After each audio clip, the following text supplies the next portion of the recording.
GM. GM, everyone, thanks so much for joining to another edition of the Worm Battle Royale. We got the worms in the arena, duking it out, trying not to die. We got the drug devs trying to see if we can keep them alive. We got, I think, 7 new experiments dropping today. We got spermidine, methylene blue, quartz, Murio, troll, Rapgoo, and Chronoflex, new challenger in the arena. So not sure any of the devs are. Jillian, did you invite them to the stream? Yeah, a lot of them had it seemed like they were TBD. So a couple people had some things come up last minute. So invites are out there. Hopefully they join. Fingers crossed. Cool. But if they're not here, we can just flame them if their compounds don't work. So Benji, for people who aren't familiar, how is it going to work? Yeah, so let me make sure that we can pull up all the first, I think, should be live experiment, assuming that all the tech is working. But yeah, so the way it works is each token launched on Pump Science is a different compound, and we give that compound to these tiny. Oh, I'm on the freaking wrong deployment. We give the compound to like different worms, and we see whether we can make the worms live longer. The game is don't die, and so we're trying to see, can we make the worms not die?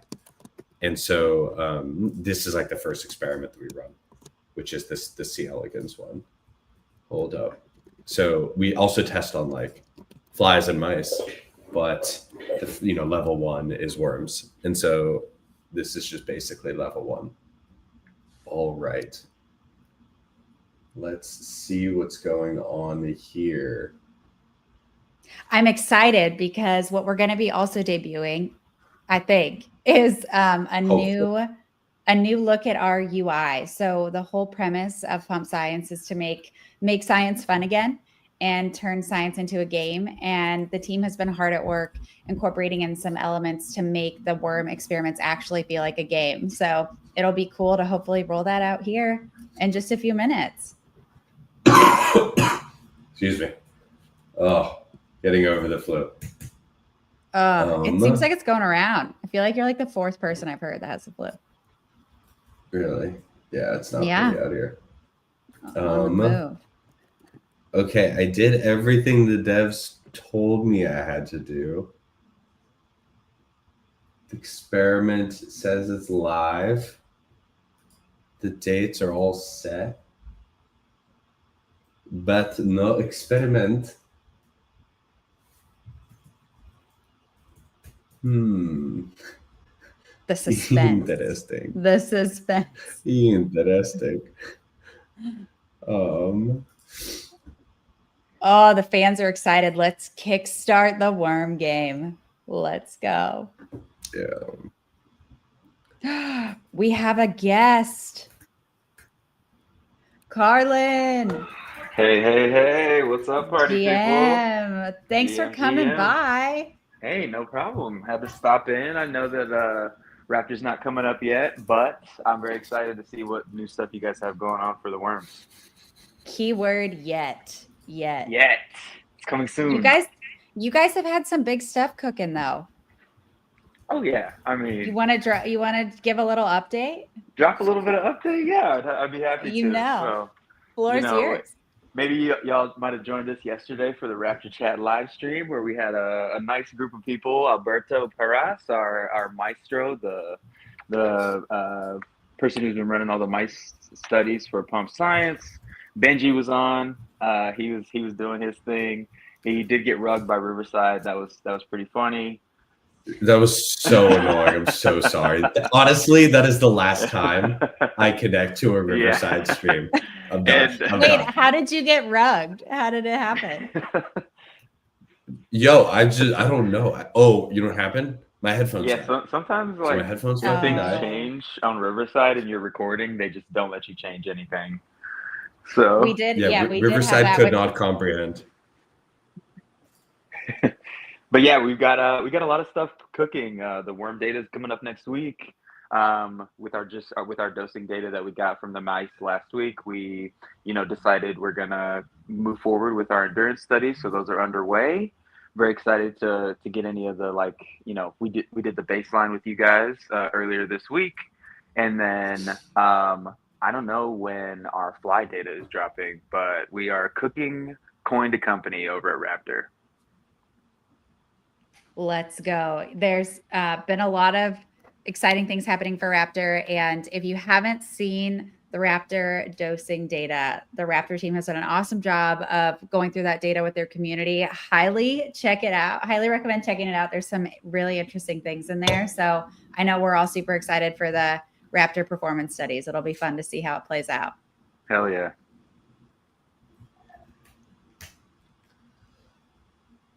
Ooh, is it almost ready, Benji? Nope, I have no idea. Oh, it says almost ready to begin. I know. Can Well, the it devs do says this something? regardless of how ready it actually is. Can the devs literally get back from the doctor's office and tell me what's wrong? Oh no. Listen, what we're doing here is an art and a science. So not only Yeah. do we do the science, but there is an art of streaming it to the public. So Absolutely. we do have some new elements to, as I mentioned, the UI that the team has been working on. So it'll be worth the wait. These things happen in regular labs too, not people that are streaming. So it's just like you get the chance to like hide your flubs and things like that when you're not putting it all out there. It's really fitting. I think our tweet said, "Hide your kids, hide your worms." Yeah.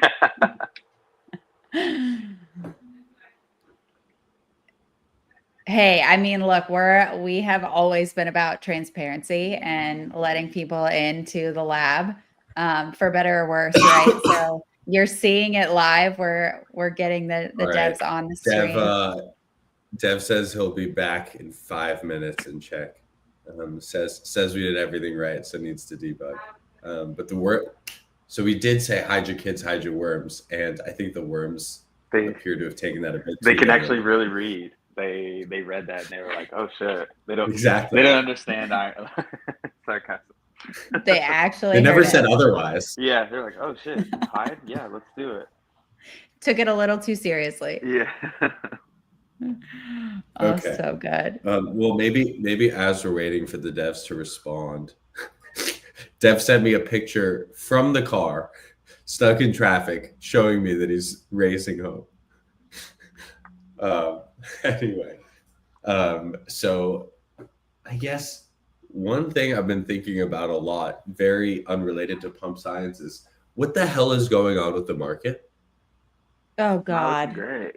Oh God. The market, man. What the hell is going on with the crypto market, ladies and gentlemen? If anyone knows, please fill us in, because this is really something. It's not looking pretty, honestly. It's not looking pretty. It's getting worse. Is it getting worse? I mean, it just looks so weak. Look how weak it looks. It's not it. I do think the cool thing about the model that we've built is, for people who don't know or aren't as familiar, the trading fees from these compound tokens go to funding the science.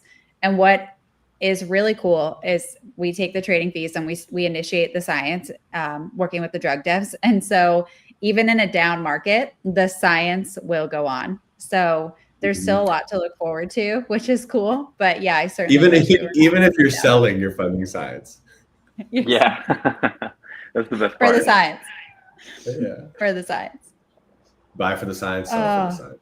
So anyway, I don't know if this is like what is it? A bear trap? But are you doing this looks here, fam? This looks so weak. And I don't know if you guys saw this. Do you guys know who Wintermute is? Yeah. Yes. Yeah. Mm-hmm. Okay. So Wintermute put out this article. They never drop articles like this, but they're basically like, there's no new liquidity coming into crypto. Oh, no. Crypto is in a self-funded phase. Capital's just rotating internally. So I don't think I'd ever seen them put anything out like this. Basically saying like, we wanted to pump just as much as you do, but we're not getting any help. Which is so interesting. Self-funded phase. Yeah. And then obviously everyone on Twitter who's just like perma bull, like no matter what. Like I feel like the world could be on fire and crypto Twitter would be like, it's about to pump, you know? This is so bullish, yeah. So This is so bullish. Everyone on Twitter reads this and is like, don't fall for the trap. You know? No, exactly. Oh. Exactly. Why else would they say something like that? I know. Anyway, so funny. But anyway, do you know what else is so crazy? Do you guys know who Michael Burry is? Yes. Yes. Do you know what he just did? Big Short guy. Michael Burry. Oh, go ahead. I won't spill the beans. No, go for it. No, wait. I was gonna ask if you were talking about. I saw something a couple days ago, so I'm not sure if there was something else. Oh gosh, well, hours ago. Okay, there was. Okay, so it was 3 days ago, but so whenever you're at a hedge fund and there's some threshold of like securities that you hold or buy or whatever, you have to disclose it. And there's a famous filing called like a 13F that you have to file. And you're basically disclosing, I own this many securities in a company over the threshold at which I have to report it for transparency purposes. And there's like a certain time period you have to report it in. Well, what rarely happens is people put out that form early, right? It's like, why would you put in your regulation doc about transparency early? Only if you're really, for lack of a better term, just like flopping your wiener on the table and like trying to show everyone how big it is. Yeah. Michael Burry released his 13F 2 weeks early with billion-dollar shorts on NVIDIA and Palantir. Damn. Basically saying like, this is your market top. And I know it feels like crypto hasn't pumped yet, but I'm wondering if we're about to have like an 08 freaking crash. Oh no. Okay, have you what has moved you, Benji? Because I feel like when we spoke about this earlier this week, I was where you are, and you're like, nah, fam. But I feel like now you've kind of the pendulum has swung a little bit. Was it the Burry thing? Put out that article. Wintermead put out that article. Michael Burry put this out. Do you guys know Kava? I don't. The company, like they're popular in Washington D.C. It's like Middle Eastern salads and stuff. I was like, is this a restaurant, Kava? Yeah, I was like, wait. Yeah. Okay. I was like, who is Anon on Twitter? Have you seen their stock? Did you see Chipotle Kava? stock? Yeah. Well, so these are measures of consumer expenditures. Yeah.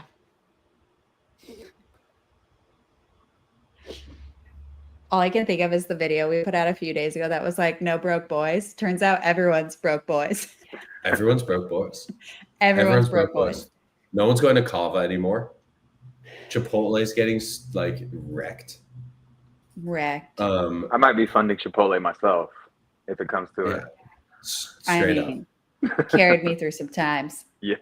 Frickin' this, I don't know if you guys know Carvana. Yeah. This is how, like, this is basically what a lot of people get used cars from, used car sales. Sold my car on Carvana, actually. Yeah. A couple years ago. Yeah. So stock was at 400 in October. It seems like a money laundering scheme when I sold my car, though. Really? Money laundering. I feel like my car was not worth the amount of money that they paid me for it. I'm not complaining, but I'm like, how are they doing this to everybody? Well, my brother bought a car from Carvana and got properly. I feel like he got rugged. They sold him a lemon. It's like It might have been my gold car. Yeah, he's a little underwater, I would All say, right. on that one. All right. Okay. Carvana may be a money laundering scheme, but they are a struggling money laundering scheme. Yes, they need to. Ethan, welcome to the chat. Hey, what's up? What's going on? Are we doing astrology for guys right now? That's exactly what we're doing. What's your star sign? Are you a broke boy or a rich guy? I'm rich boy. Sick. Anyway, we're stalling while the devs are fixing the new tech. What happened to the lifespan of the devs? Uh-oh. The devs are coming back from the doctor. And yeah, getting their spermidine injections. Indeed. They're Raptor injections, actually. They're actually patient 0 for Raptor. Ooh, that's why I felt that itch this morning. Ooh, okay. Yeah. Wait, is that Sirens in San Francisco? Yeah, I was like, no, it's on? Oakland. No, San Francisco's back, baby. Oakland's still in the shitter, though. I mean, it sounds like you're in the police car. I'm downtown, so I'm seeing the little fire truck come. Hello. Ooh. Okay, so I do have a question, though, which is, who's going to be the first person that takes Raptor? You. Okay. We'll do it at the same time. Fine. Goes to the highest. Like lemon drops, like lemon drop shots. Ready? 1, 2. Okay. I'll do it. I just got my Pulse, by the way. It finally shipped. I think it's been like a year and a half, I think, since I ordered it. What is that device? It finally came. Pulse. What is that device? Yeah. It's like it's a Web3 native wearable. Oh, nice. So private, like self-custody data, and they claim to broker deals on behalf of you and sell your data and give you a cut, basically. Nice. So I can wear the Pulse. We can stream the data directly to Pump Science, and where do you put it on your body? On your finger? On my wrist. Is that like wrist. a Whoop? Oh, I was like, uh-oh, drum roll. Which body part? On my Brian on my Johnson, Raptor. are you listening? It's not on the worms. Got a box for your sausage. It's not I don't have a worm. I have a Raptor. You're right. Upgraded, baby. Might want to get that checked out. Yeah, that doctor, but you might want to get an appointment right after spermidine's done. He keep the seat warm for you. No, it's fine. It went extinct long ago.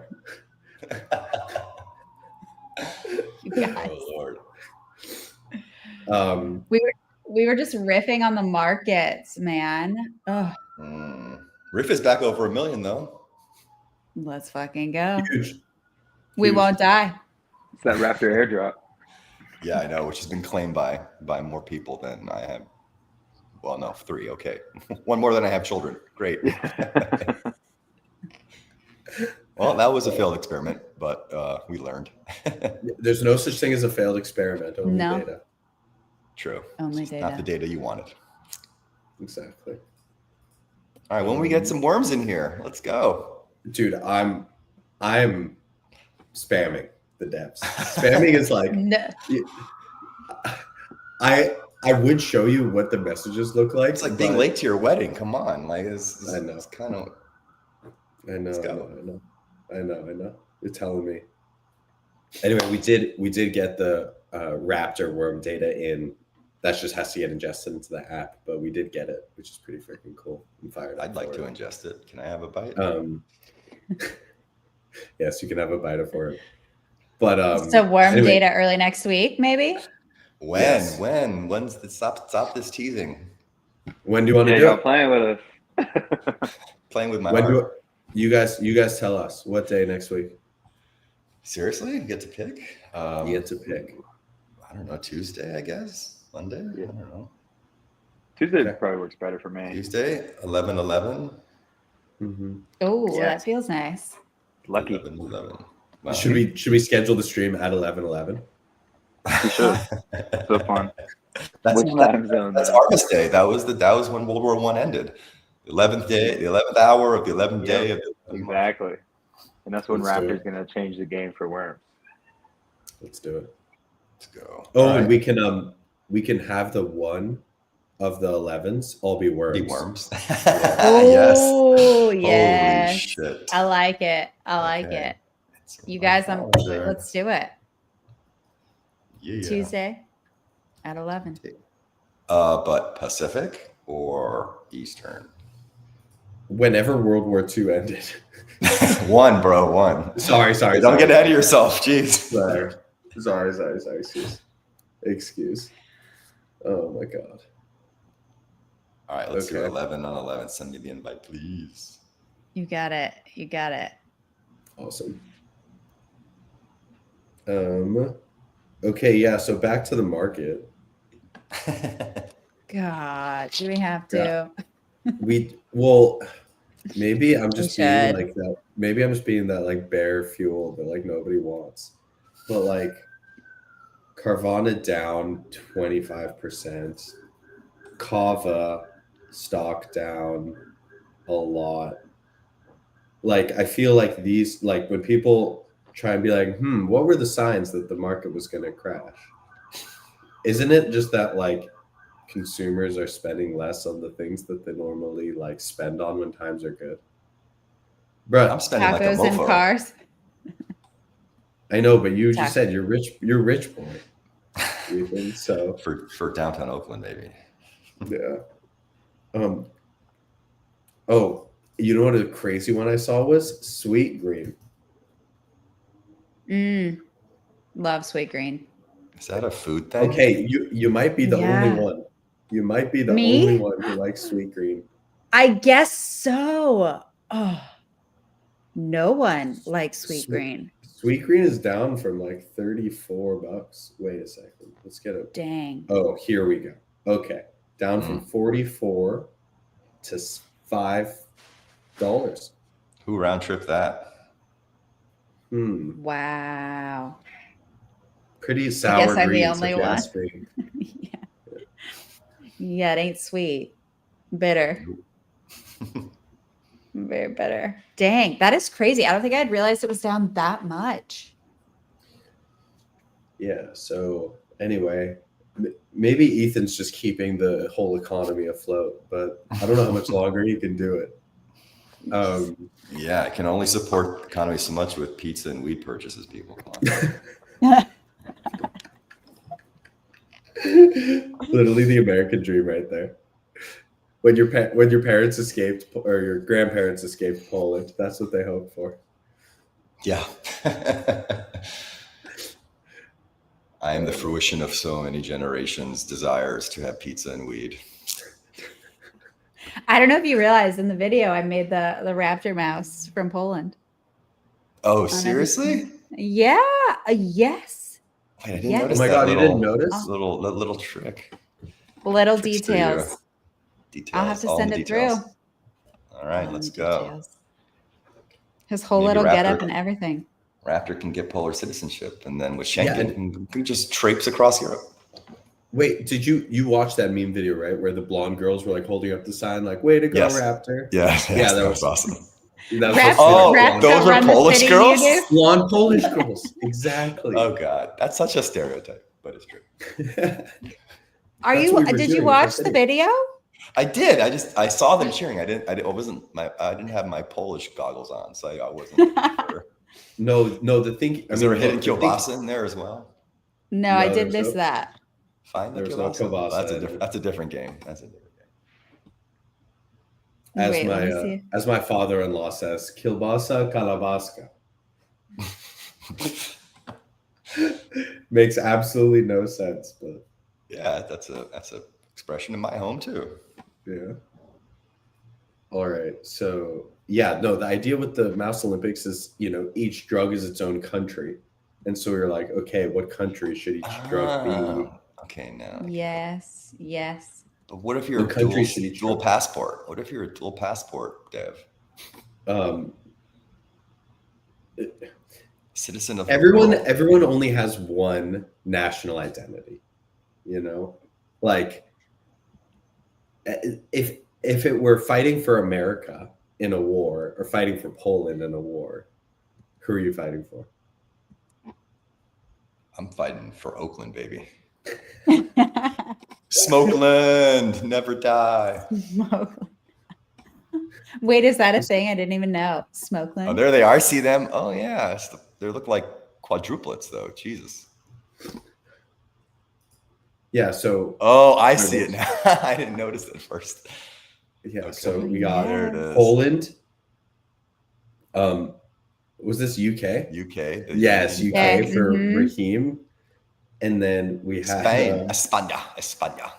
Wait, no, I don't think this was supposed to be Spain. No, I mean you Nice can only do. Spanish flag. It's supposed to be Russian. It's supposed to be Russian. Russia. That's red, blue, and Yeah. white though.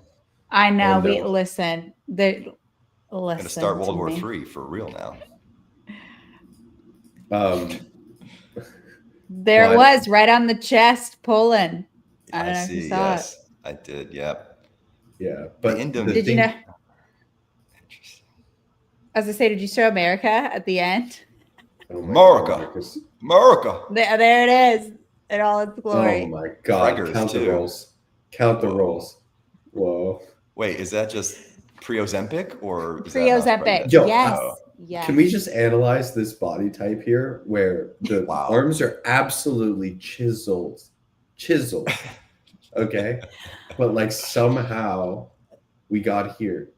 I just like, if anyone could get this body type, I would be so impressed. I don't think this defies the laws maybe Can't that's happen. Maybe that's of actually anatomy. Trump. Maybe that's Trump. We never seen him outside of a suit jacket. He might have. Wait. weird records. Speaking of Ozempic, did you guys see that that guy pass out yesterday? Did he pass out during that press Yeah. conference with all like big What do you pharma mean that people? guy? Do you know who he is? Who passed out? I didn't see who it was. Was it like That guy is the brand manager at Novo Nordisk for Ozempic.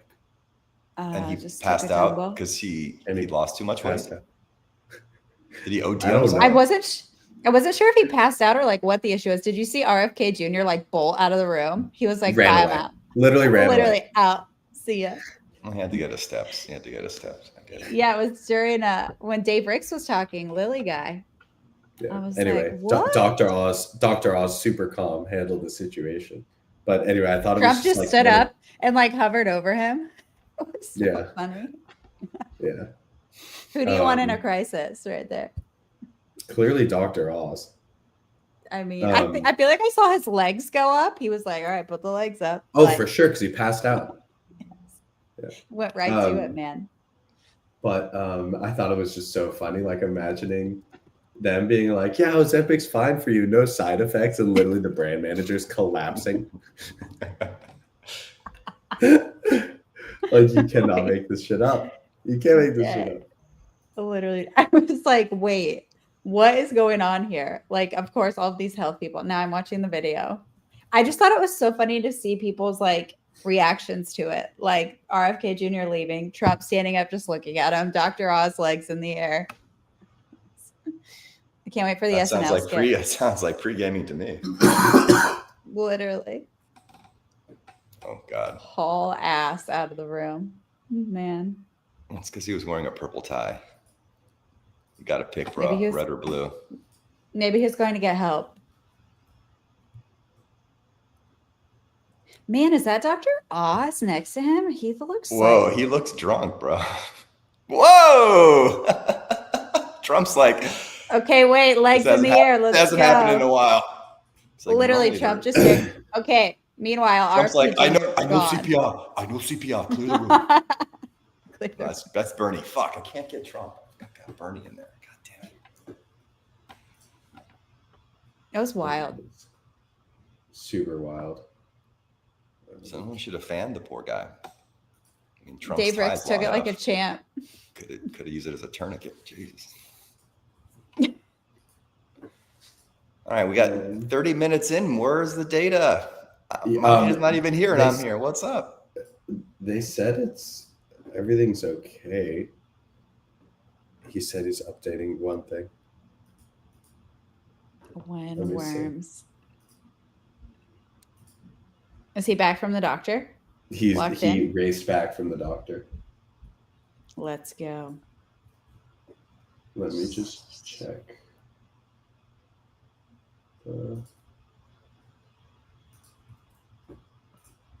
Where's the sperm at?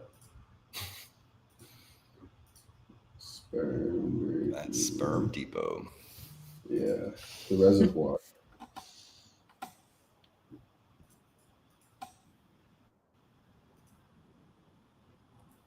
I can pretend to be the spermidine rap dev. Can you please? Sure. What do you got to say? I mean, it's all in the name, baby. What else do I have to say? That's the meme. That's the meme.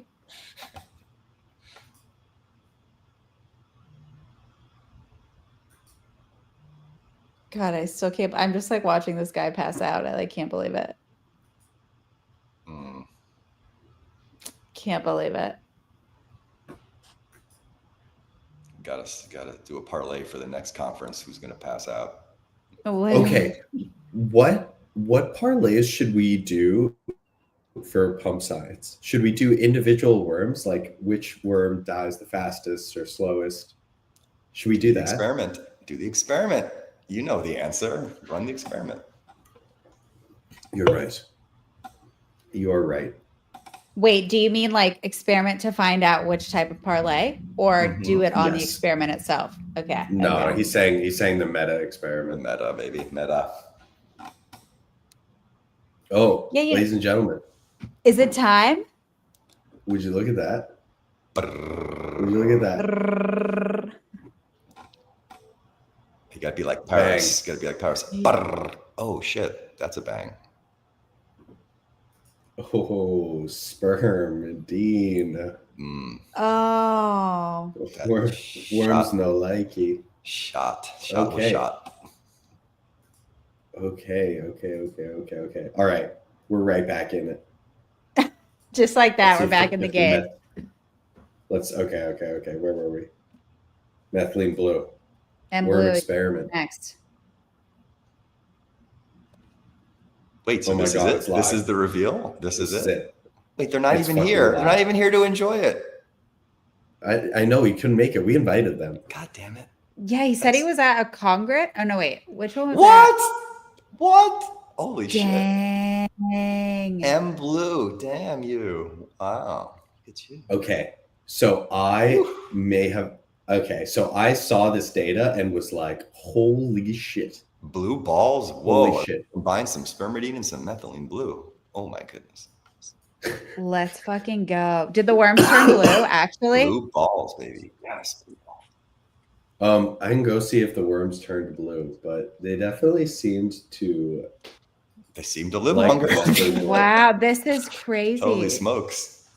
Okay, so anyway, I have a theory about this. Are you ready? This is definitely like, I wouldn't say Here we go. like don't trust me, like I don't know what the hell I'm talking about, but this is a hypothesis. And the way you would test this is you would test both live and dead bacteria, like E. coli being fed to the C. elegans. But I think that there's a chance that methylene blue is killing the E. coli, which is causing caloric restriction in the C. elegans, which is extending their life. Interesting. Originally, methylene blue was developed as a dye for bacteria because it was like a photosensitizer with light.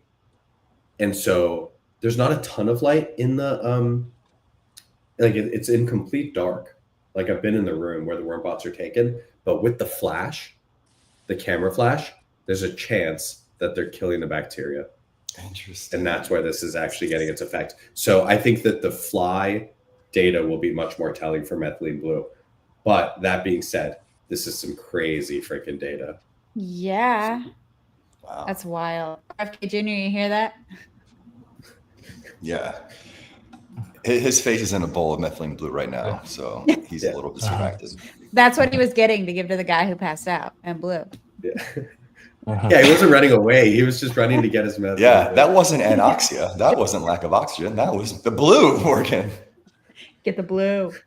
That blue. Or he gave him methylene blue before the freaking meeting, and that's what took him out. Just oh my God. rampant speculation. Yeah. anyway, pretty for them. solid.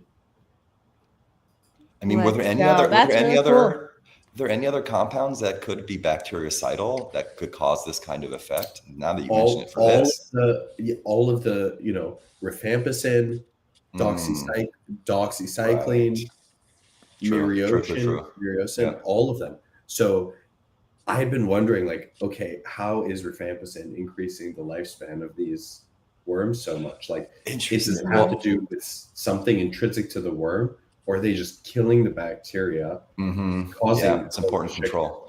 I mean, and the good thing about Raptor is that bacteria don't have mTOR, bacteria don't have VCP, so it should be completely inert. So we don't have to worry about that artifact, but that's interesting. Yeah. Hello, guys. You can hear me? Yes. Yeah. Yes. So no, I was expecting for the worms result, but now you started to talk about mice, about the videos and this, but now I'm seeing that you are showing the result again.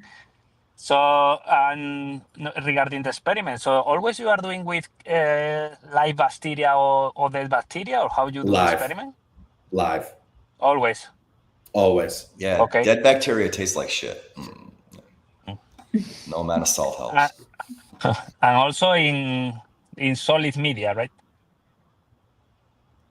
They're on plates, yeah. Yes. Yeah, they're on plates.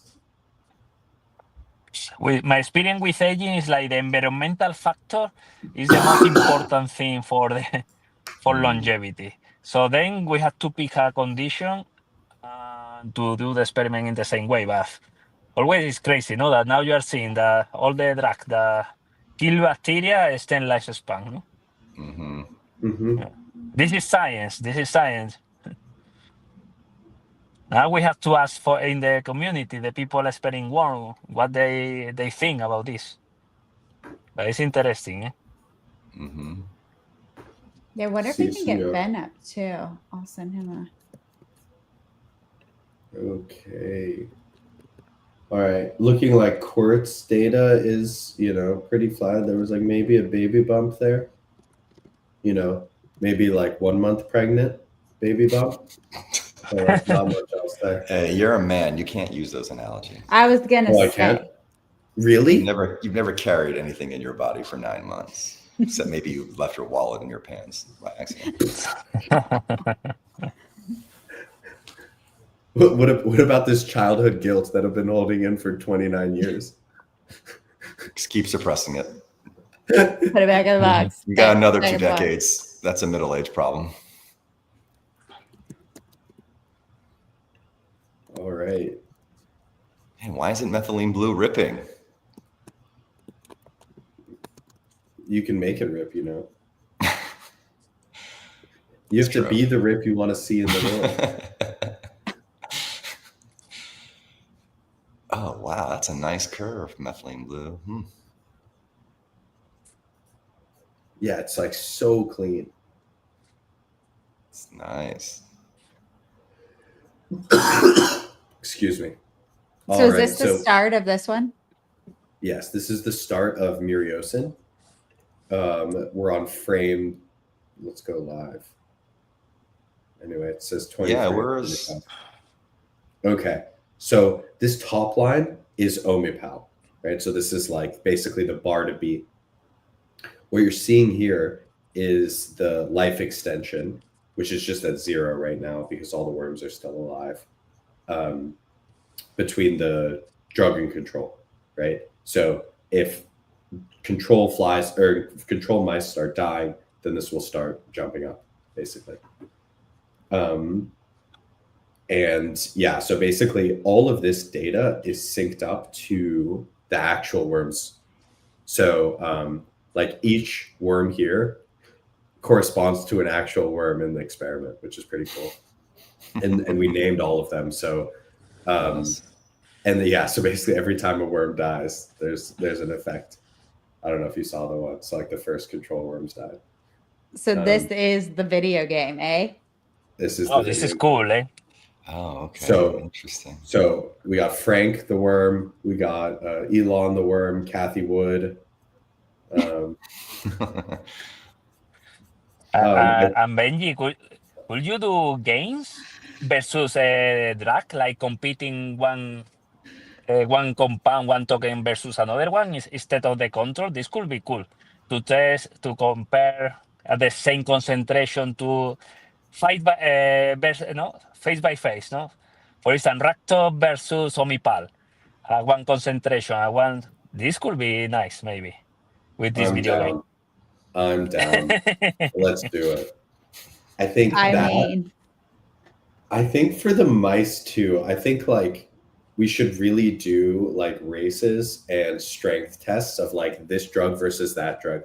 I have been wondering like, do we want to just like take a drug and give all these different tests to it? Or do we want to say like who can make the or which drug can make the mice, have the strongest grip strength?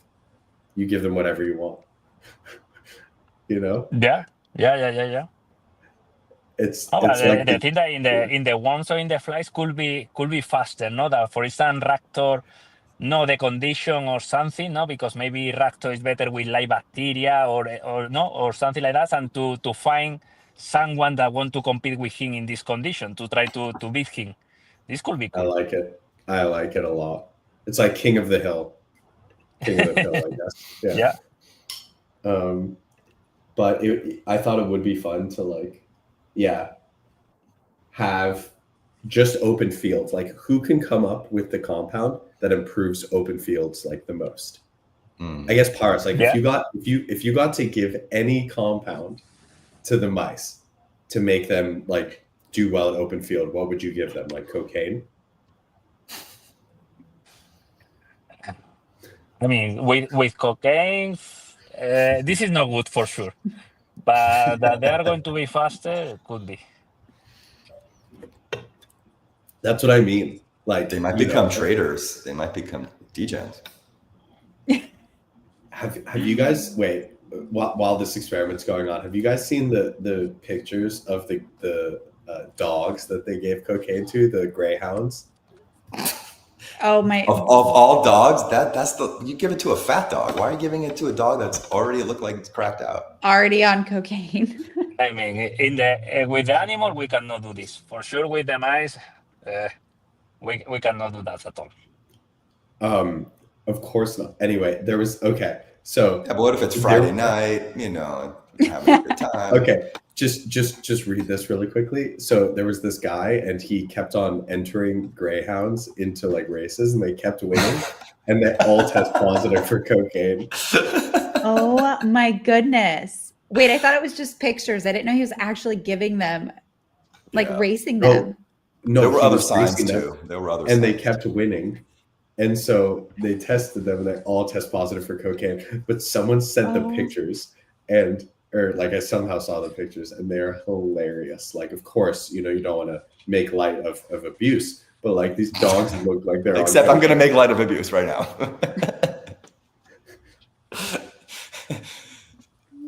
That dog looks like the crackhead from Dave the Chappelle show. Wait, I can't see it. It's so small. Oh wow. Like you're telling me those dogs are not on cocaine? Yeah. Jeez. You don't need the drug test for that. They just race and then they go and then they bet. They're just complete degenerates again. And there are no anti-doping control for the dog as well? I don't know. For this? I guess not. I mean, in retro. I bribe them all. It's all good. Yeah. I learned from FIFA. It's really easy. Oh my god. Okay, back to Miriocin. This is crazy. Miriocin. Where's Vlad? No, his name was what was his name? He's Romanian. Valentine. Right. Valentine. Where's Valentine? Where's Valentine? I sent him a message. Oh no, guys! Frank died. Is Kathy hanging on? How Kathy is hanging on.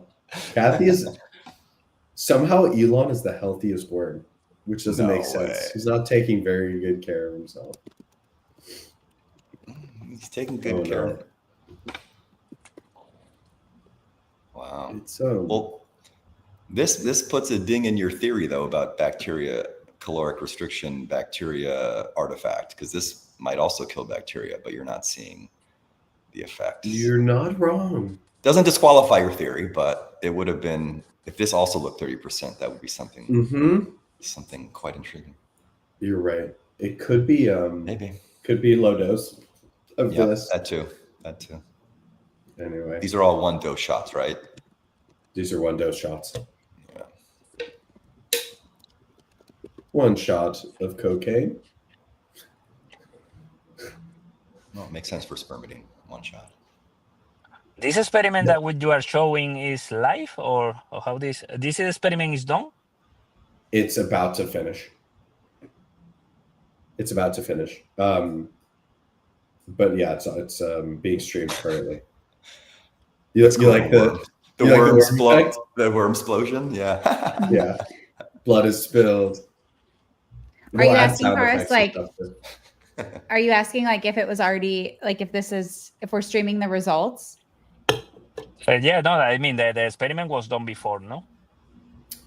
Yes, Now that's you are why like you are now like accelerating, no?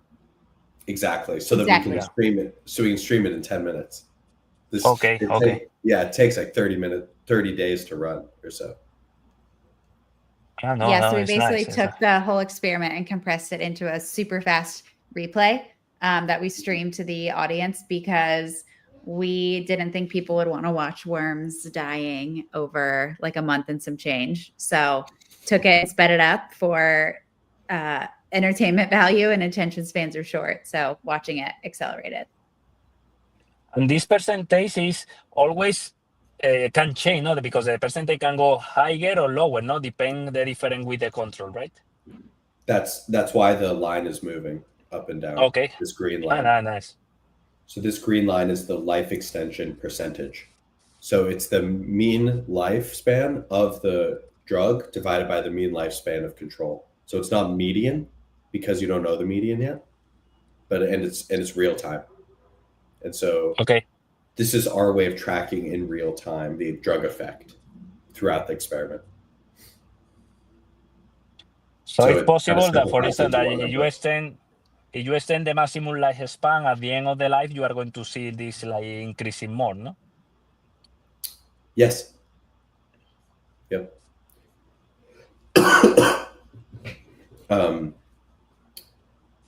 But yeah, if all you did was median, then it would only, this number would only change at one point, but the mean allows you to actually get like a continuous assessment of how it's working over the period of over the duration of the experiment. Yeah, I understand. This is cool. Yeah. I love And that you then have the this is OMIPAL line on there. Yeah, so you know what you have to beat? Mm-hmm. The bar is high. The bar is friggin' high. King of the pill, baby. All right.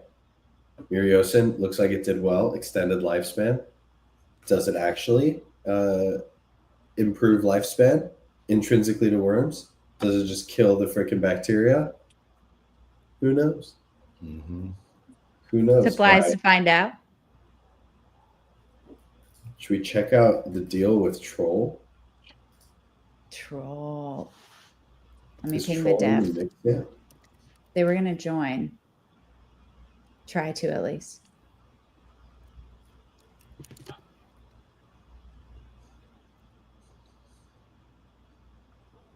Ooh, this one's already making our way downtown.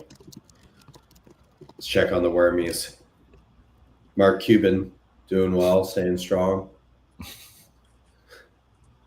Who else is out here? Oh, we got Troll in the house. I was going to say they're coming. Hello, hello. Hello. Welcome to the stream, fam. Thank you for having me. Troll is up.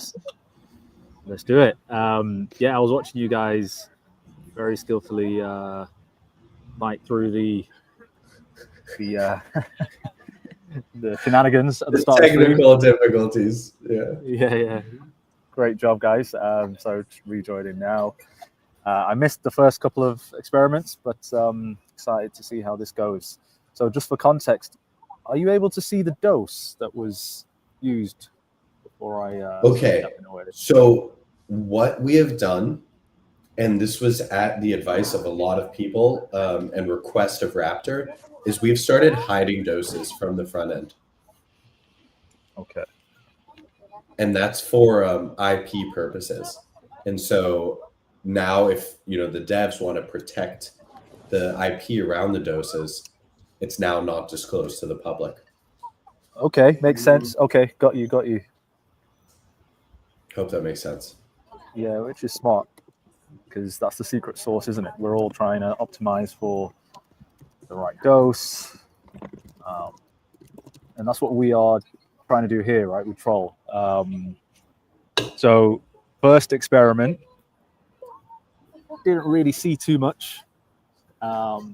Jumped into the science and the data and a lot of the research, and one of the hypotheses was that maybe it's because there's a solubility issue with resveratrol. So this time around, we went ham on the dose, and so I'm really interested to see if we completely killed the worms or if something positive happened. So let's see. Oh, it looks like we have another guest, one that hasn't launched yet. Should I bring him up, Benji? Do you want to Definitely wait don't till leave after? him in the dungeon. Let's Oh go. man, that's not what I was expecting. What's Harut, going on, guys? How are you? ladies and gentlemen, the man himself. Are you calling from the Dominican? No, actually, I'm in Miami. I ended up staying back. Welcome to the chat. Yeah, thank you. It's exciting. You sent your minions instead of going yourself? Pretty much. Oh, but with the new website ecosystem launch, man, it's there's a lot of work, and I don't think I would have been able to enjoy myself. I would have been on edge. I mean, it would have been a disaster for me psychologically. So I decided to stay Dude, I back got you. and take care of business.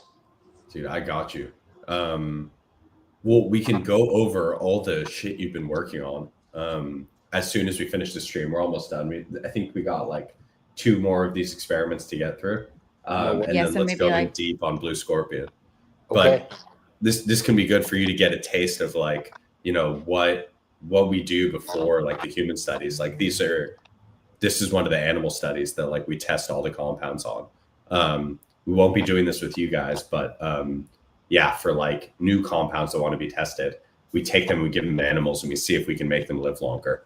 And so what we're testing here is 2 different compounds, resveratrol and berberine, and we're seeing if we can extend the life of these worms with it. And the data is looking pretty good. Like we can, extend their life by like 6%, 7% as of right now. It's pretty solid. But yeah, with you guys, we'll of course be testing on people, so we can't be testing full lifespan stuff. Yeah. But yeah. But I mean, we'll talk more when we start. But we already know if you can manage inflammation, that's already slowing down that clock. 100%. And one thing we were talking about yesterday is like, if you have pain and inflammation, you're more likely to stay at home and, kind of like avoid getting more pain, right? And you're less likely to move around. And movement is actually like the best thing you can do for yourself. So if you can reduce pain and inflammation, like that's got to be good for your longevity, Definitely. Awesome. Dude, Okay, Raheem, wow. Dan's looking pretty good, bro. Yo, this is so much better than the first round. It's Yeah. incredible. Oh my God. Let's go. This is huge. Let's go. Dude, the worms are loving it. Ooh, Mark Cuban holding on by a thread. Oh, Andy died. You guys named him Mark. We named the worms, bro. Yeah, Oh, that's right. You God. have to. You have to. Okay. Well, with Mark Cuban dead, there's no more worms left. So what was the lifespan like? When did he start? When did it die? Yeah. So they lived about, we'll see when the experiment's fully over, but let me see if I can get the chart to work. It's like, so we measure it by like image frames, and I think they're taken like three or four times a day. So it's about 30 days that they live. Okay. So yeah, here you can see like each image of the worm. So each one of these is a well, and basically there's like a camera that's tracking them. Yeah. And you just basically see like, did the worm move? Did it not move? If it moved, it's probably still alive. If it didn't move, it's dead. And so like the computer vision algorithm just marks them as dead or alive. Gotcha. And then from that, we can figure out how long they lived. Got it. Cool. And then we have like all these, and then we test them in multiple replicates just to make sure that the signal is accurate. So all those guys are dead. All right. Cool. Let me refresh this.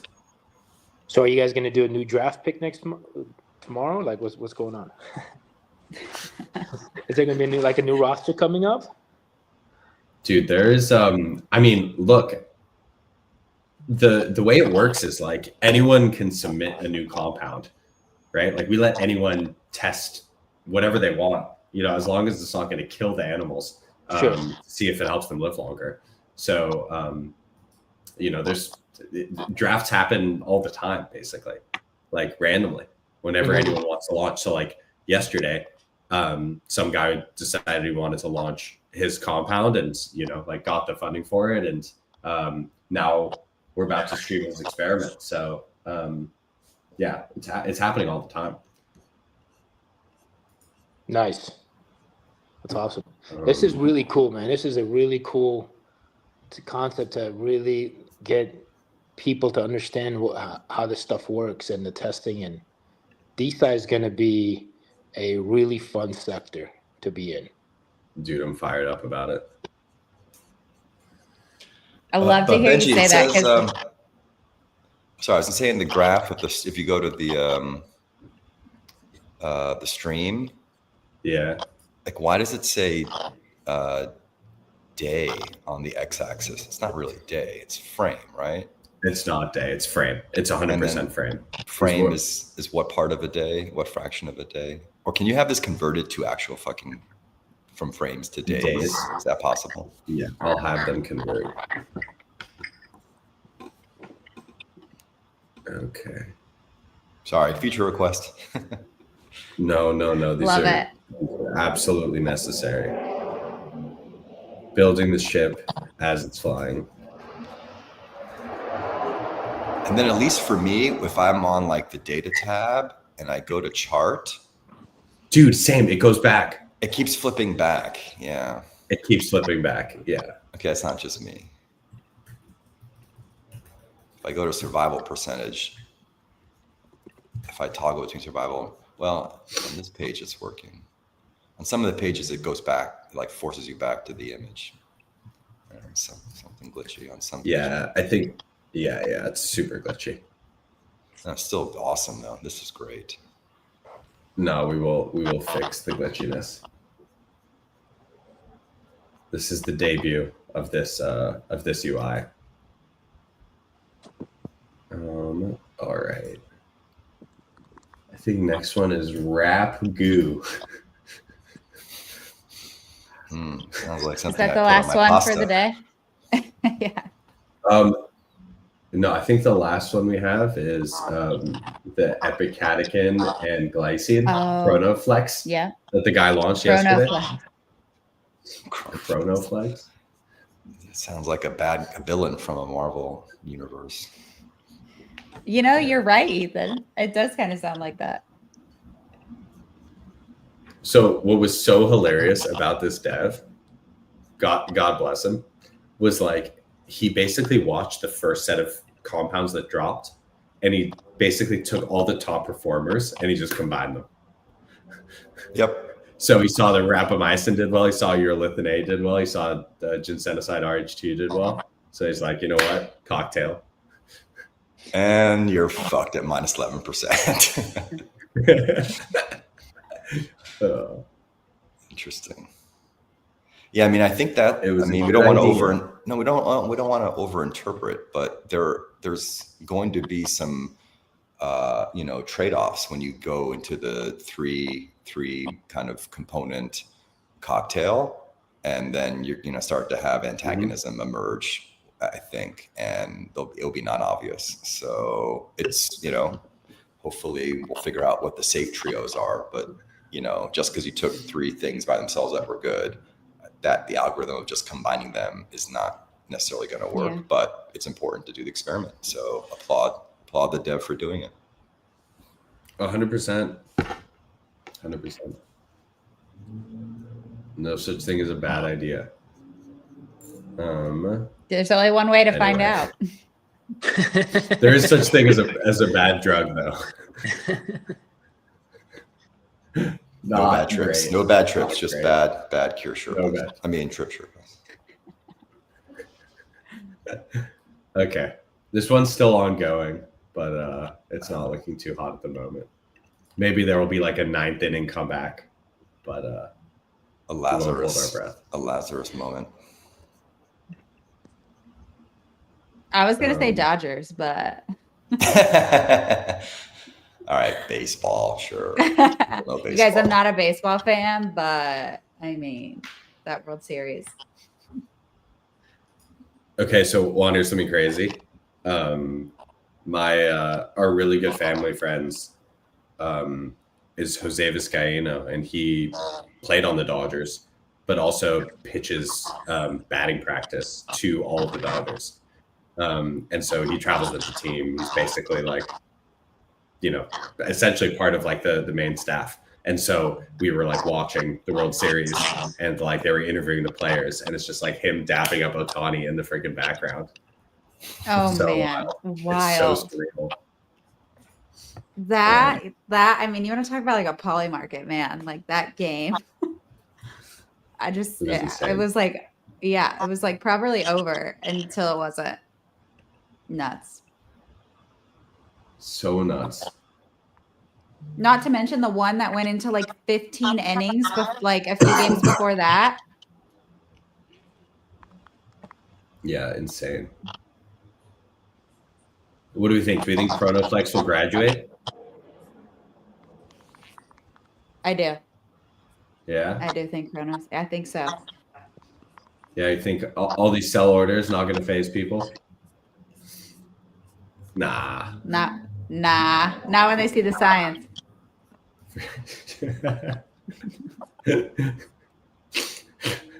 Oh my god. Oh my god. Wait till you see my science. Don't mind the broken car. Wait till you see my science. Okay. I don't think this one is up and running yet. Yeah, Omigu. Where's Omigu? Oh, Omigu we had to pull. Oh, okay. There was a solubility issue from Omigu, and too gooey. Yeah, it caused crystals. Yeah, actually though, it was like it turned into crystals, and the data looked crazy, and so we sent it back to Aura, and we were like, should we release this? And they were like, no, we shouldn't release that. Okay. So yes, too gooey. That's the other risks of triples, is that you start running into these other unexpected solubility and other things. So it's a tough fucking gauntlet. Yep. But M-Blue is the winner from today. Holy shit. 30%. I would say so. Yeah, man. Definitely the underdog. And definitely looked it up, and I couldn't find any evidence that methylene blue increases lifespan. Yeah, that's a first. Well, but you have to rule out you have to do the control you suggested, which is that is true. I think do worms will eat dead bacteria, or they only eat live bacteria? Because I guess that would No, be they'll eat dead bacteria. I think they just eat like less of it, or it's less nutrition, like probably nutrition. less nutritious. Yeah, Nutritious. I mean, if you were eating dead shit, it'd probably be less nutritious. Anyway, got a nice little bump there. Is Blue moving into flies? Yeah, how much Yes. do they have? Oh, yes, cool. it is. It is moving into flies. So we'll see how it does on the flies. Oh, keep helping him pump. This is like Pump.fun, Benji. Keep helping him pump. Go, scroll down to the chart. Let's go. Open up some fucking windows. Let's go. Bump it. You can't make me laugh. I'm in a coughing fit. No, let it out. Oh, come on, people. Someone should come in. I mean, listen, there's a lot to be excited with this compound. The life extension in worms, funding for flies. I mean, this can be a product. No, this RFK can be taking it. This has a go-to-market. You could sell. You already can buy methylene blue. So make a new branded methylene blue. You know, it's a CPG, medicinal food, whatever. Or we can just partner with our boy Vance, the founder of Meraki Medicinal. I've been talking to him already. He makes it already. Oh, he's I think the biggest commercial consumer seller of methylene blue. Shit, nice. Yeah. No, he's okay. He's So a proper beast. Wait, so interesting. So this is a case where you didn't need a dev per se to commercialize, because the dev was already just using existing supply, and you were going after the supplier in the end. That is one way to look at it. Another is like, we could just license this data that we got to the commercial brand and say, hey, if you want to use this data, like, you have to somehow reward us with some sort of like affiliate percentage or royalty fee, like for licensing. And then you can use that marketing data. And that's a cool business model. Okay. Yeah. So that's another way to do it. But yeah, definitely have spoken to Vance a few times. He's super interested in all of this. Definitely a brand we would like to get involved in Pump Science, because he's constantly fighting the Twitter battle of like, is methylene good for you? Is it not good for you? Like, we're the arena where we can actually like answer these questions. But he's basically fighting, the pseudoscientists on Twitter all day. It would be sick to see this one in mice. I would love to see it in mice. Yeah, I mean, I know a lot of people in like long COVID and other who have like chronic inflammatory conditions who talk about methylene blue. It's been around for a long time. Yeah, oldest drug, literally the oldest drug. No, I know. I mean, it's the reason why the pharmaceutical industry, as we know it, was sort of always associated with like Switzerland, because that's where all these companies, Hoffmann, La Roche, and all whatever, they were all textile companies in the 19th century, and then they realized that there were medicinal purposes and uses, and and then the phenothiazines were coming from, they were byproducts of just an oil economy, and we were at the peak of oil consumption. So yeah, it all came together, and so drugs, the first drugs were once like dyes, and weird history there. But methylene blue, someone should definitely use an AI med chemist, and like make badass next gen versions of methylene blue that you could patent, that might, remove some of the liabilities and make it like, just Top Gun killer methylene blue 2.0, 3.0, 4.0. Right? There's no reason to settle for. Do you know what happens? Do you know what happens if you start modifying methylene blue? What you get? You get methylene. I don't know. You get blue balls. You get chloroquine. Oh, right. That's true. Yeah. Oh God, don't tell MAGA Nation. Well, yeah, I mean, all these compounds, like, you look at the origin of, most synthetic, psychoactives, they all kind of trace back to the tricyclics, and those are a hop, skip, and a jump. Like imipramine was a hop, skip, and a jump from chlorpromazine, which was based on phenothiazine, which is like this byproduct of oil economy. So yeah, and then you have fluoxetine, SSRIs. They all can trace from this chemical lineage, all coming back to like phenothiazines, and same backbone as methylene blue. But there's no reason we should be sticking to them. Like we can now branch off and go make much better versions of them. You totally. I love that, Ethan. It's such a good point. And for people too, like I feel like we've heard individuals say, like, why would you test things like methylene blue? And it's stuff like this, because it's like, even though it has been around for a long time, there's still a whole body of data and a whole other story that is like yet to be written. So what I think is interesting is like stuff like this, it's not really anything that like big pharma is going to do anything with. So we might as well, see what we can do with it ourselves. Exactly. Big pharma won't touch this because they'll just say, this is, they don't see that you can just use AI. And these are starting points, actually. These are like head starts onto making something, a much better version of these molecules that are safer and more effective. For sure. So yeah, wide open space. And blue, let's go. Kudos to them. Kudos to the dev. Yeah. Looks like Chronoflex is still just chilling. Rapgood didn't do a whole lot. We're just gonna have to wait this one out, see what's good. But all the worms are cruising. Most of the worms are cruising.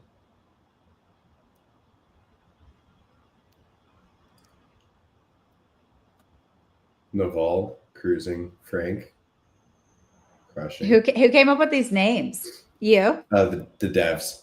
The devs. So good. Devs, I didn't know we were naming the worms. Wait, No, did we submit the names for the raptor worms yet? No, we didn't do dev named worms. We did that for the mice. But we could have the devs submit the names of the worms. That would be fun. No, keep doing your thing. Ethan's like, no thanks, I'm good. No. I mean, we'll take a stab at it. Don't get me wrong, but we can barely get the dosages out of the devs, so don't want to overwhelm them. when dose, Dev. I will say I still remember Elon Musk, so Yeah, never forget. Never forget Elon Musk rugging our internet. Or Lionel Mousy. You can't forget about it either. Lionel, never. Harry Bonds. Anyway, Harry Bonds. Oh my God bless him. Cool. Well, look, as this last experiment's kind of playing out, definitely wanted to give the floor to my main man, Harut. Just to give people kind of like a bit of background here. Harut is running, I think, what is one of the coolest like health and wellness brands and products I've ever heard of. And as I was like pretty red pilled, blue pilled, confused, like huh? More blue pilled, I would say. As soon as I heard about it, and frankly, like for Pump Science, we love our animal testing, but at the end of the day, the final boss is humans, and we wanted to, basically find somebody who wanted to test their product out in the open. And in complete transparency, we have struggled.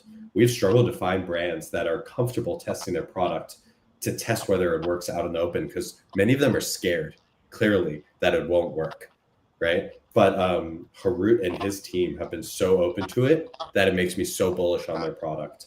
And so, yeah, I want to give him the floor. Harut, take this literally wherever you want to go. The floor is yours. But yeah, tell us about Blue Scorpion. Thank you, man. Thank you for having me, for the invite, and this whole process, the journey, what we're doing. We're really excited because, I'm gonna make a comment about what Ethan said about, until the petroleum came along and took over the drug market, it was herbs, it was, these ancient remedies, venoms, right? It was used for centuries.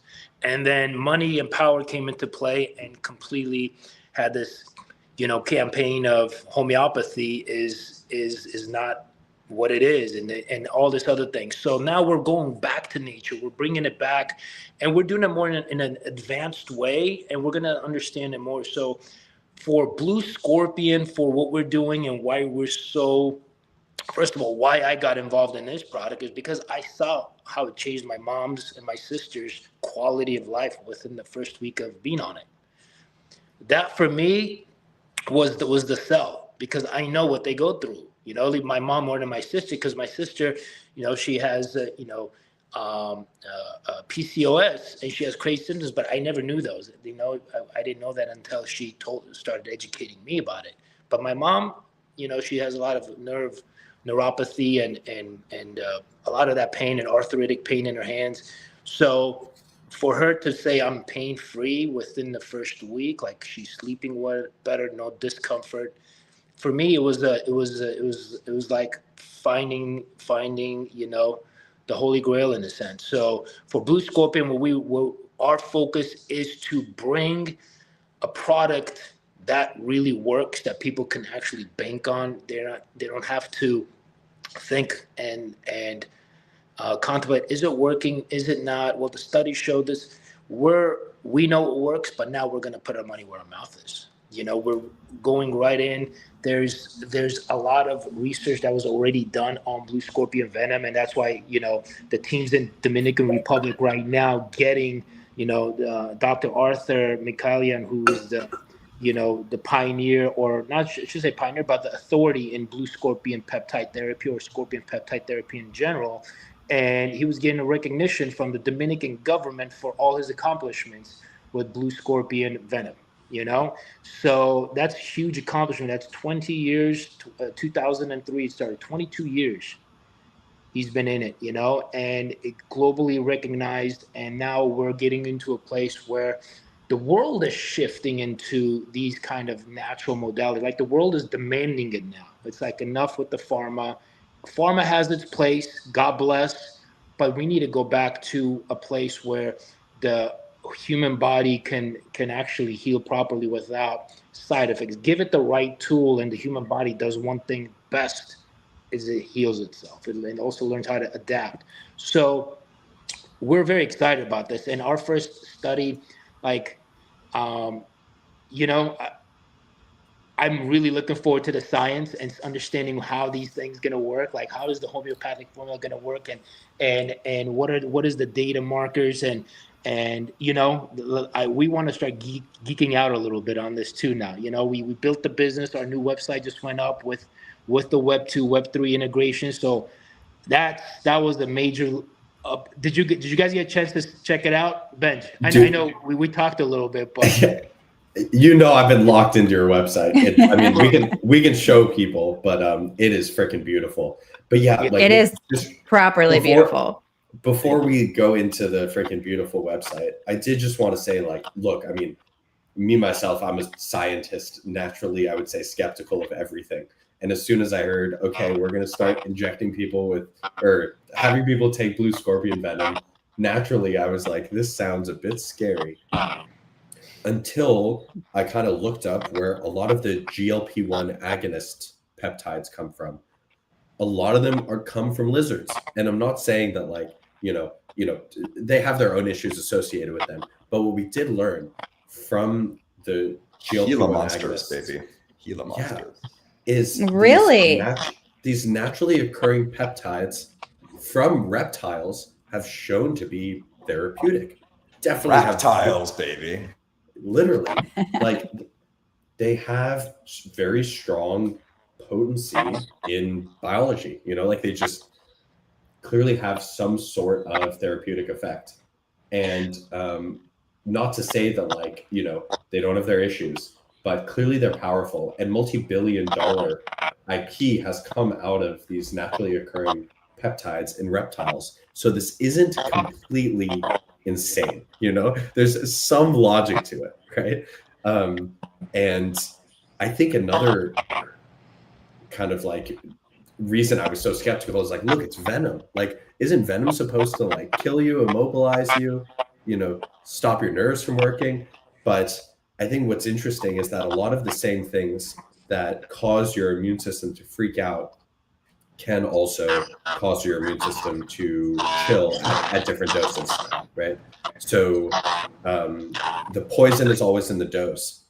And I think that what really convinced me was like all these different testimonials that they've gotten from all of the different UFC fighters and NFL players that are getting behind this product. So, you know, I think that there's been a lot of at least anecdotal evidence amounting that there's some really, really interesting misunderstood mechanism of action here that we need to go find out. And yeah, this study that we're going to run will be so interesting to find out, like, you know, on whom does this work, right? Like if people are feeling pain, you know, what type of pain does this work well against? What type of pain does it not work well against? You know, it does it work better for people that have GI issues or people that have joint issues? Like I'm super interested in, you know, getting to the bottom of all these things, because I think that can also start to tell you like where to look in terms of cell biology of like, okay, what are these peptides targeting that can give evidence for like, yeah, you know, what the optimal use case for blue scorpion venom is. So anyway, I got my own. I'll go get mine out of the fridge. I was gonna say, Should we take some? That's right. Oh, Should we take some? There you go. Give me a Can you sec. see There you it? go. Let's go. Here, Wait, I'll I get left mine my too. thing in the fridge. I left my thing in the fridge. Good. So one thing I want to Maybe say go is get that, it. so with those GLPs, now they have their own issues. Our product has 0 side effects. No one's going blind. No one, you know what I mean? Like none of that stuff. Again, and I want to make sure like to understand that because it is naturally occurring peptides from a venom. However, and this one is super safe. Naturally, the scorpion itself is non-lethal. Okay, and the multi-peptide solution. We have a lot of studies on the peptides, but not on the homeopathic formula. So this is where we are excited to find out how is this going to work. And like Benji was saying, inflammation and what is it going to work with on GI? Is it going to be more better on musculoskeletal, neuroinflammation? We know it's a global approach to inflammation. We know it has benefits for neuroinflammation, gastrointestinal inflammation, and musculoskeletal inflammation. So the whole body's covered. The whole body's covered. Now we're going to geek out a little bit and try to get a little bit more science and understand. You know, it's human nature. We want to know, right? We want to know. We need to know. For some reason, we were created that way. So we're going to find out through DSI and how this works, and take it from a global approach of cellular inflammation and understand how that works, and then hone it down into certain specific groups of stomach disorders, or joints, and what joints pain level, because we do get some customers that are saying, hey, I took it for joint pain. We have a few other customers like, I got pain relief within 2 days. So what is the reason why? And this is what we're really excited about. And we're always down, like myself, George, we're always, down to be a disruptor in a space and say, you know what, let's go. Let's just force our way into things and see what happens. So here we are. So Unreal. Yeah. Unreal. So maybe let's give people a little bit of like an insight into your product and the supply chain. So what are the different ingredients and where do you get them from? Definitely. So there's the homeopathic formula has 3 ingredients. There's the blue scorpion venom, there's homeopathic bee venom, and then also homeopathic poison ivy. Okay, so the scorpion venom is extracted in Dominican Republic. It's sourced in DR, and then we have a FDA registered lab that the venom goes to, where the API is created, active pharmaceutical ingredient, and then it goes into a quantum enhancement process. We call it polarization technology, where basically it's supercharged, that the peptides are actually supercharged with resonance technology, making it about 5 times more powerful. And then it goes into a homeopathic dilution. The polarization, because It's energy based, and homeopathic is on the philosophy of energetic effect. So it is what really makes this formula as fast acting as it is because of that quantum technology. So then the API gets shipped through customs to the United States. It goes through customs. FDA has to sign off on it. The customs have to sign off on it. Then comes into our FDA registered lab, goes through pre-production microbiology, production, post-production micro. So it's a very detailed process.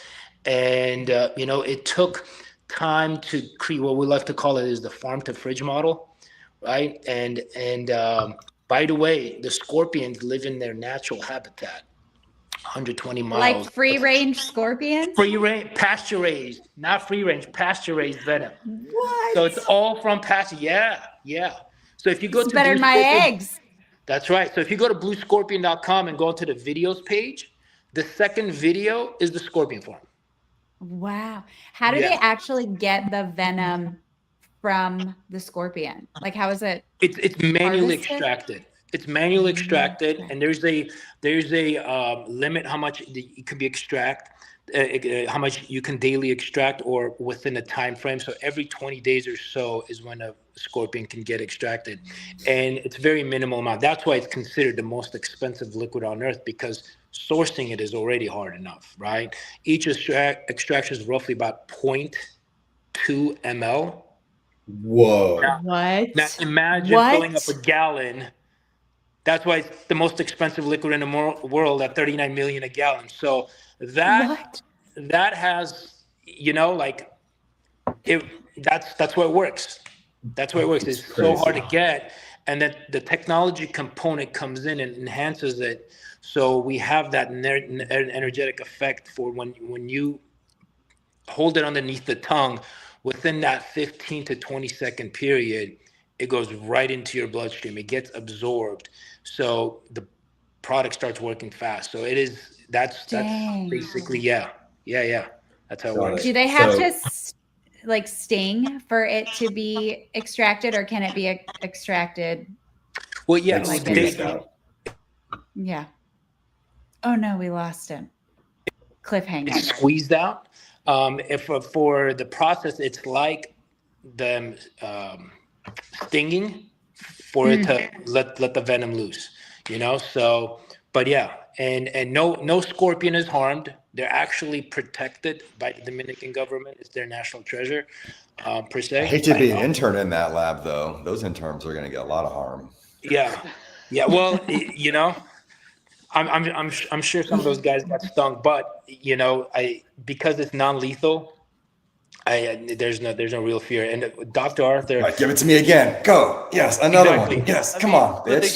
They get to put Scorpion Wrangler on their resume, which is the most badass, thing on your CV you could have, right? Well, yeah.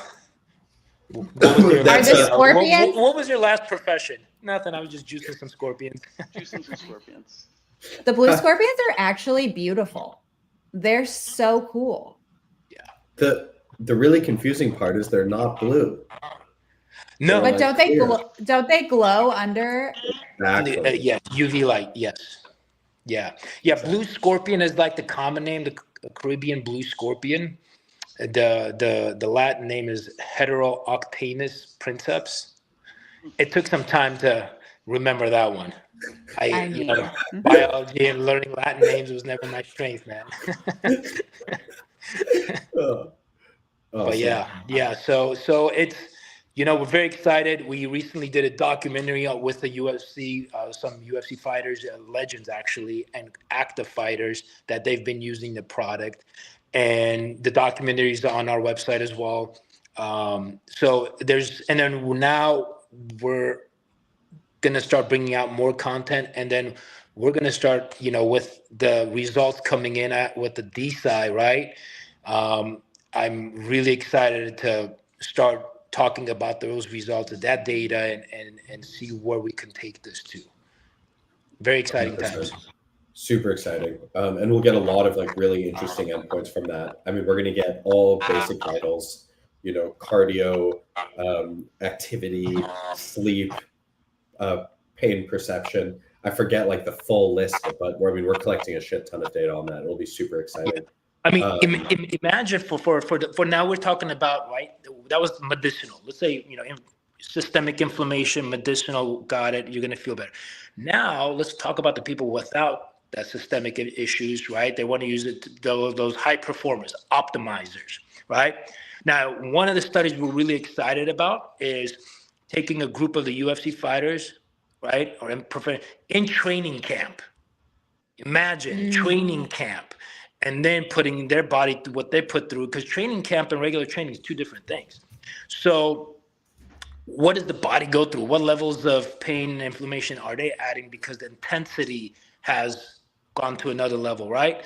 So we're going to have studies on in training camps, off training camps, in season, post fight. So we're gonna see a lot of cool things, and that's on the human performance side of things and recovery. So that then, because I've already can feel it when I'm on it and how well my body recovers, especially if I'm doing a lot of power movement, explosive movement, and taxing my nervous system. My recovery is like I was in my 20s, and it's crazy. And I'm also sleeping better. Like my sleep, I had the craziest dreams last night. I can't remember for anything, but I knew I was like out there.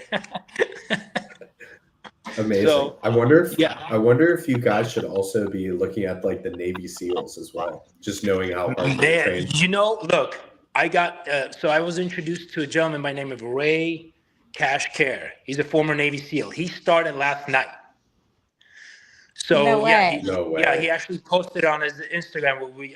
I reposted it. So he started last night, and that's something we talked about is,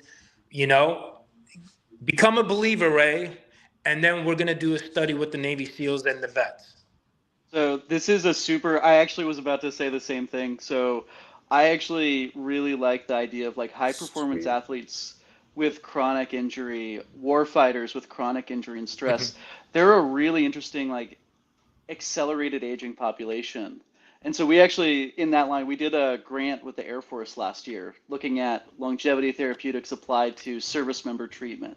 And I think that this is like this really, really cool way for a longevity biotech to get into really people that need it. And this is exactly, I love hearing what you're saying in terms of like just identifying people who need it. It's people who are willing to take the risk.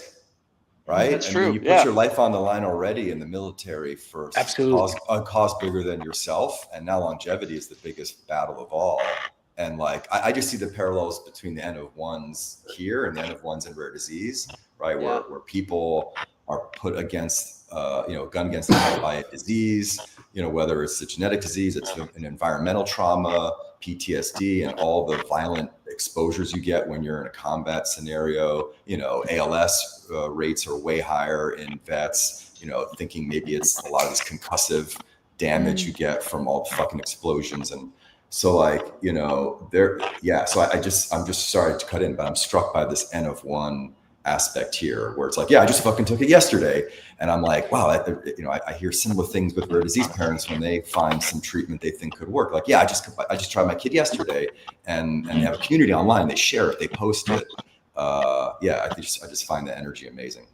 Yeah, it's really interesting. And there's even like some of the special operations groups do have basically budgets for each warfighter to go and get the supplements that they've identified as helpful for them. And it's basically like that person's discretionary budget. And that kind of gets at that same N of one idea. I think that like the chronic addressing of these issues, it's actually, I was talking to some folks, and the exfiltration rates from active duty people in field is just getting higher and higher. So we think about things that are helping with chronic injury rates, chronic healing, chronic recovery. When someone gets injured, some of the data from some of the wars in Ukraine and across the globe are showing it's taking about 60 days to get people out of field. And so these sort of therapeutics that can go in, be addressable, help them start recovering early before they even ever could get to like a tier 1 medical facility, are going to be so important for helping people recover from the injuries of the future, honestly. And what about like prophylactic use? Like before Exactly. you're injured, can you also maybe be less injury prone if you take this? Exactly. So, and this is where our product is. It's a homeopathic medicine formulated to be taken like a daily supplement. You can't overdose. You don't have to worry about cycling. There's no side effects. There's no drug complications if you're on certain medication or certain Like drug interactions. There's no drug interactions. Yeah. Yeah. So it's very safe and very flexible. Do you want to take it in the morning? Do you want to take it at night? You know, so it's and then preventative. You know, the product works best when it's in your system longer, so it has a cumulative more of an approach, but it is fast acting. But the longer it's in your system, the better it is. So you're going to have that, inflammation protection in a sense already in it. So when it takes about 2 days, 3 days for it to come out of your system from what we can see. Like when we have a good friend that lives in Jordan and he has severe, Crohn's symptoms. And when he's off of the product within 2 days, all of his pain comes back. All of his pain comes back. When he's on it, within, sometimes within that day he'll feel relief, or within 2 to 3 days he'll feel relief and he'll be good. So that having the system longer in your body, down regulating inflammation and getting it consistent, you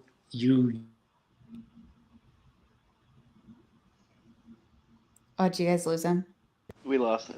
your There's body's no- in a better place, so it can have a better response to inflammation. Yeah, I'm really interested to So look at recovery scores. like for example, for the veterans being in those atmosphere and having PTSD and starting to really dive into it, how much inflammation is connected to PTSD, right? They're completely inflamed. Their brains, you have a lot of neuroinflammation, but also from wounds. And so we're really excited about that. And like you guys said, like these guys put their life on the line to protect us, to protect the country. And when they come back, it's kind of sad to say this way, but they don't get the service and they don't get the help that they're supposed to get. And a lot of them are stuck with pharma that they really don't want to take because it makes them a walking zombie. Totally. So we're really excited about this and see where we can take this with that community, with our veterans, and see how much it'll help them. Yeah. And look, I think one of the, although it's anecdotal, yeah. Can you hear us? Can you guys hear me? Mhm. Yeah. Cool. I can't hear you guys. What happened? Oh, man. Oh no. Hang on. Oh, We no, can hear lost you. her. We lost her. But like seeing the number of UFC fighters that are on the Venom who just take a consistent beating daily, pushing their bodies to the limits. Like, I'm not sure who pushes their bodies to the limits in terms of like, hit like high intensity interval training, and also just like the need to recover from injury more than UFC fighters. I think it's probably like the most demanding sport from that perspective. And they're all taking the freaking scorpion venom and speaking so highly of it. So, like it's, as a lay person who's not like getting beat up 24/7, you can take it and you definitely subjectively feel something. But Definitely. but knowing that those people who are like pushing themselves to the limit, taking a consistent beating, are probably in tune with their body's ability to address injury, and like, whether something's off, they're all, raving about this, I think is a super interesting signal. Yeah, it'll be Yeah. curious to see what are the like underlying molecular mechanisms of it. That's something that I'm always really, really curious about. Especially, we start thinking about. He brought up the idea of contrasting this versus pharma when, you know, everything's chemical at some level. And so Totally. there's going to be a way to look at the mechanisms and figure out, you know, what's the really exciting interaction that's underlying the data around what people are experiencing. And I think that's really cool to look at, and that's really going to be really exciting to see more and more. I mean, I think it's super interesting too when you think about just like, I know this is maybe like a darker take on pain, but I feel like in the US, like there has been a problem with, you know, use and abuse of pain medications. And a lot of that was also driven by pharma as well. And that's become the, you know, the root cause for a mass, you know, what's the word I'm looking for? Like pandemic of people just being addicted to pain medications. And it's also, I think, limiting people who actually need it, like people who need treatment for pain. So if there's something that is like natural homeopathic that can help, there's now more than ever, I'd say, a huge market for that. So I'm super excited. I'm not a high performance athlete by any means, but I do try and keep up with my 3 kiddos. And every now and then it doesn't bode so well for me. And I can't tell you how many times myself and my husband have been like, oh, we were out in the yard, you know, digging with my son. And it's like, I need the venom because I hurt so bad. And so, yeah, it's been, as a non-high performance athlete, it's been both of us, myself and my husband, been like, we need the venom to like get us through the day-to-day recovery of keeping up with those hooligans. I think mother of 3 qualifies you as that's high endurance training. God, I think you've earned that right. And I think you brought up a good point. You know, one of the things that, you know, has been lost is a trust between consumers and pharma, and justifiably so in many cases, right? Like, we've seen bad actors move things forward that shouldn't have been given to the right people. Should have been given to the right people, but were given to the wrong people. They were oversold. They were getting to the wrong markets.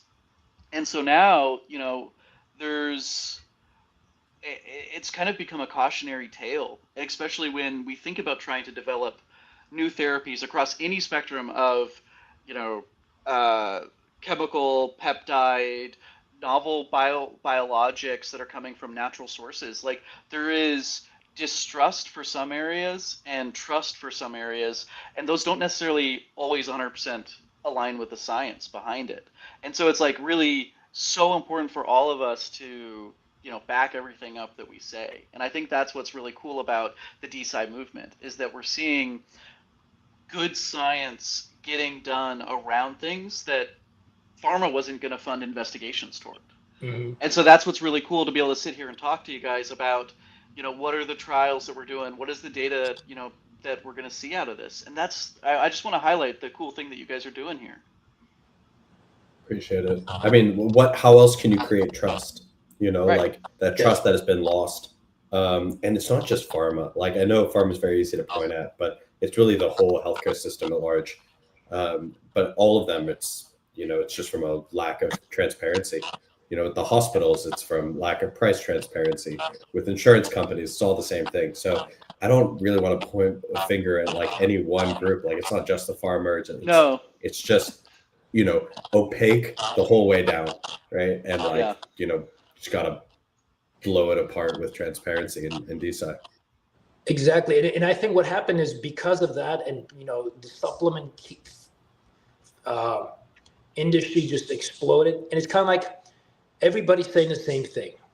How do we know, right? And that's what you said, when not too many, we're the only company that said, hey, we'll do live human studies now, right? We're taking that chance. We're going to come to, and this is what I loved about it, is we're going to come to a place where if you are making statements, or I don't want to say claims, but if you're stating that your product works, prove it to us in real time in front of us. So my vision, when I had the aha moment when I first met Benji, we talked about it, is like, holy shit, we can put the data on the website. So when someone's purchasing the product in real time, hey, I need it for X, Y, and B. Can I see any studies on that? If it's not there, is there something that's parallel to it? Now you're way more informed, and you know what you're getting. You don't have to worry about buying something, worrying if it's going to really work. Not so. It's like it's there. So I think the future is going to be any company that brings products out that's going to have these kind of health benefits. You're going to have to basically validate it in real time to earn our trust, because we've unfortunately come to a place where we've kind of like lost the trust, because I mean the supplement industry is on pace to, I think, hit like a 29 billion if it hasn't already, right? In my humble opinion, very small percentage of those supplements work. Yeah, That's my humble opinion. Yeah. Totally. It's perception driven and advertising driven rather than science driven. Yeah. Right? If I get like one more influencer being like, this supplement works for me, it's like, but you see, they all have the same script and like say the same thing. And it's like, I actually don't even know if it actually works. So to have like the data and the studies, and I mean, the anecdotes I think are huge in and of themselves. But to be able to back it up is, like you said, put your money where your mouth is. Yeah. Yeah. And Benji, what you guys have created, bro, it's like you're gonna clean out the noise. You're gonna clean out all the bullshit, saturation, all the noise is gonna get cleaned out, and people will now be able to purchase something they know is really gonna help them versus going on a spending spree of supplements and vitamins and stuff like that. So that's what I'm really excited about, because I hate to see when people, get taken advantage of and get sold something that's not going to help them, but they have this belief and hope. Great, placebo has its place, and we're all energy. If you believe it, you are. However, let's have ethics too and morals at the same time. Yeah, exactly. And there's also things that are more powerful than placebo, which is like, biological mechanisms of action, right? Can be even more powerful. But yeah, no, I've been having this conversation with a lot of influencers in the health and wellness space. And, they are certainly taking advantage of the system that just that rewards them for just creating more noise. But they know that it's like not the optimal system. They know that it's not truth seeking anymore, right?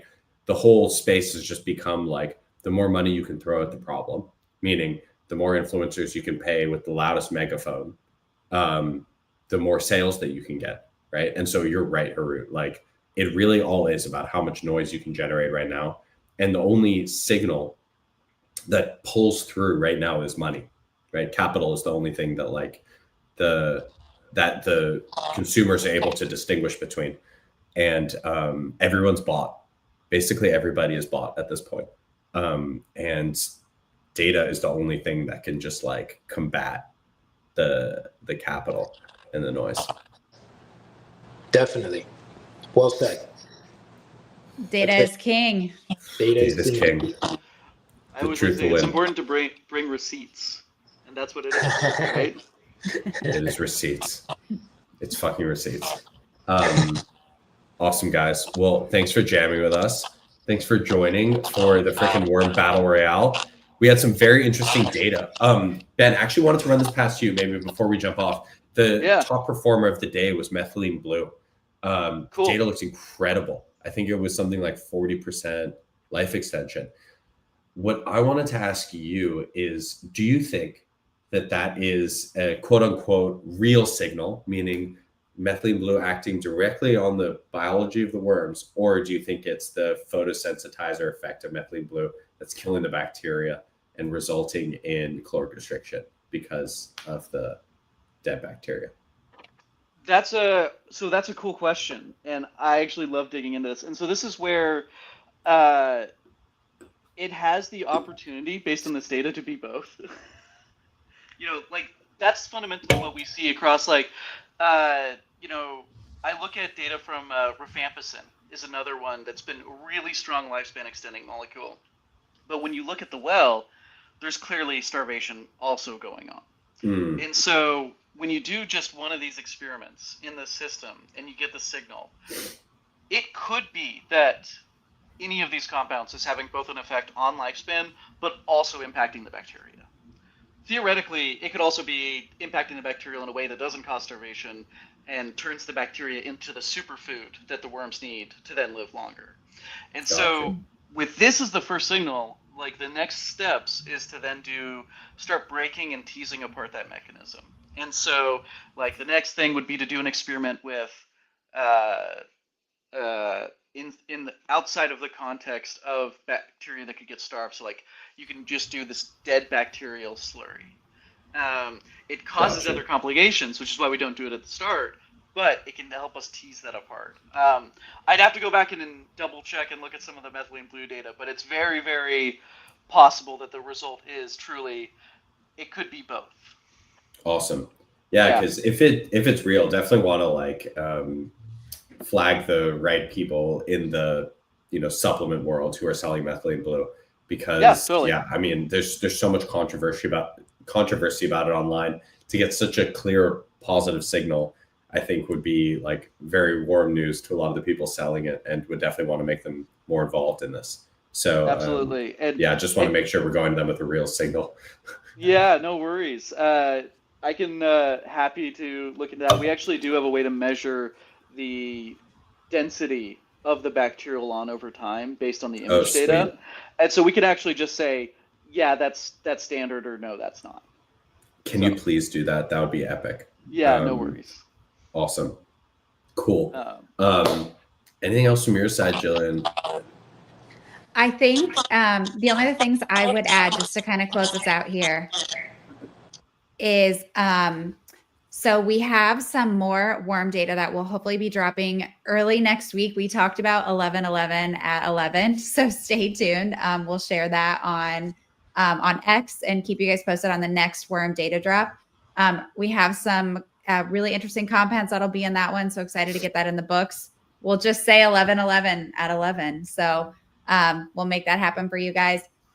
We did share a lot about the Blue Scorpion team, so be on the lookout in our channels. We're going to start to share some info about their upcoming launch, so stay tuned. We are also our hype man. We are also a little bit more alpha here, going to be at Solana Breakpoint, and we're hoping to have the Blue Scorpion guys join us. So there will be some more info coming out about that as well. But that's all for this Worm Battle Royale, and come back for the next one next week. And thanks everybody for joining. Appreciate you guys. Yeah. Thanks so much, guys. Thank you. Thank you. Thank you. Take care. Peace and love. Have a good weekend.